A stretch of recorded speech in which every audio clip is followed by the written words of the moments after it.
সামাজিক সাংস্কৃতিক আধ্যাত্মিক অনুষ্ঠান শ্ৰীমন্ত শংকৰদেৱ সংঘ গোলাঘাট জিলা শাখাৰ অন্তৰ্গত পূব গোলাঘাট আঞ্চলিক শাখাৰ সোণালী জয়ন্তী উৎসৱ আতৈ হৰনাথ হাজৰিকা বাপ আৰু তেওঁৰ সহধৰ্মিনী প্ৰমীলা হাজৰিকাৰ ক্ষেত্ৰত এদিনীয়া কাৰ্যসূচীৰে এই কাৰ্যসূচী ৰূপায়ণ কৰিবলৈ লৈছে।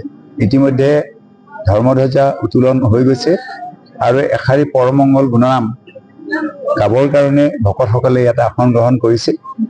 ইয়াৰ পাছতে এখনি মুকলি সভা আছে। শ্ৰীমন্ত শংকৰদেৱ সংঘৰ উপপদাধিকাৰ স্বৰ্ণৰ হাজৰিকা বাপে এই সভাখন সভাপতিত্ব কৰিব। শ্ৰীমন্ত শংকৰদেৱ সংঘৰ প্ৰধান সম্পাদক কুশল ঠাকুৰীয়া বাপ আৰু যুটীয়া সম্পাদক দেৱাঞ্জন বৰা বাপ বিশিষ্ট অতিথিসকল ইয়াতে থাকিব।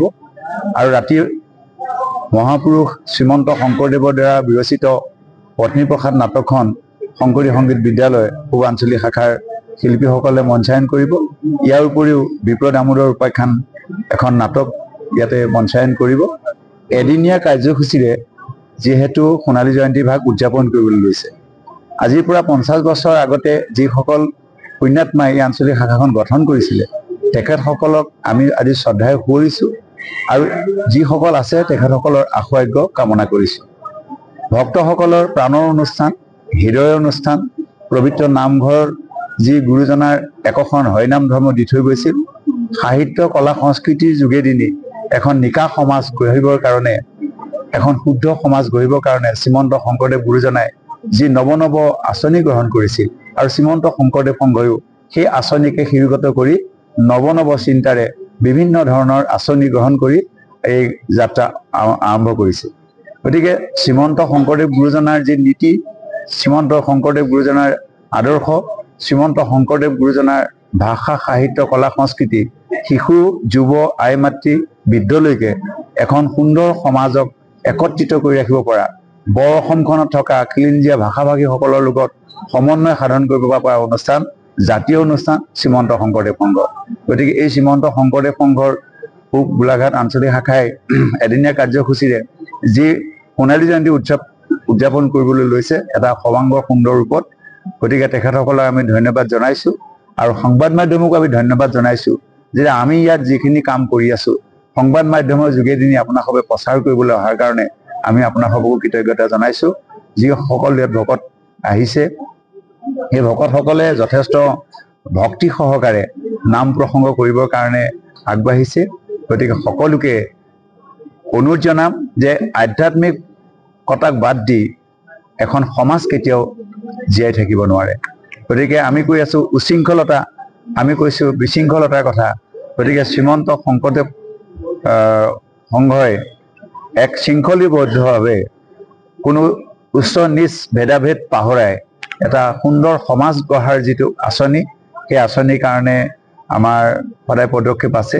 ইয়াৰ কাৰ্যসূচীতে এতিয়া আপোনালোকে অকণমান দেৰি আগত গম পাইছে যে ভাগৱত শোভাযাত্ৰা শ্ৰীমন্ত শংকৰদেৱ সংঘ গোলাঘাট জিলা শাখাৰ সম্পাদক পবিত্ৰ নাথ বাপে উদ্বোধন কৰিছে আৰু ইতিমধ্যে শ ভকতে ইতিমধ্যে শোভাযাত্ৰা কৰি আছে। এই যাত্ৰা শান্তিৰ যাত্ৰা, এই যাত্ৰা আমাৰ ধৰ্মযাত্ৰা, সাহিত্য সংস্কৃতি যাত্ৰা আৰু আমাক শান্তি লাগে, অশান্তি নালাগে, বিশ্বখন যাতে শান্তি হওক, প্ৰভু ভগৱন্তই সকলোৱে কৃপা কৰক। ধন্যবাদ, কৃতজ্ঞতা।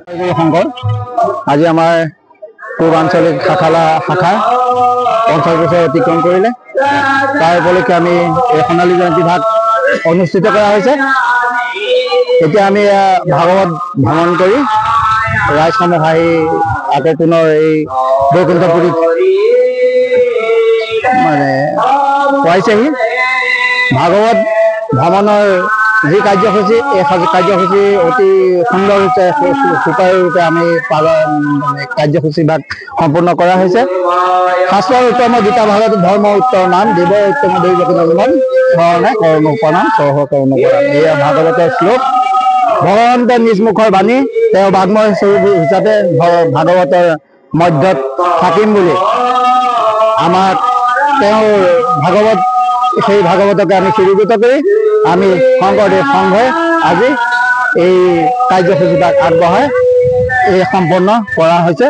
অৰ্থাৎ আজিৰ দিনটোত ভালেখিনি কাৰ্যসূচী আছে। আমাৰ পটাদিগা প্ৰভু বাপজনাও আহিব বিশিষ্ট অতিথি হিচাপে, আৰু ভালেকেইজন ব্যক্তি বিশিষ্ট অতিথি হিচাপে ইয়াত আহি উপস্থিত হ'ব।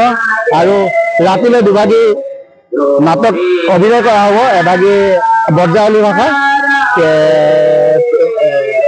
কৰা আৰু পত্নী প্ৰসাদ, আৰু দ্বিতীয় ভাগী মাতৃভাষা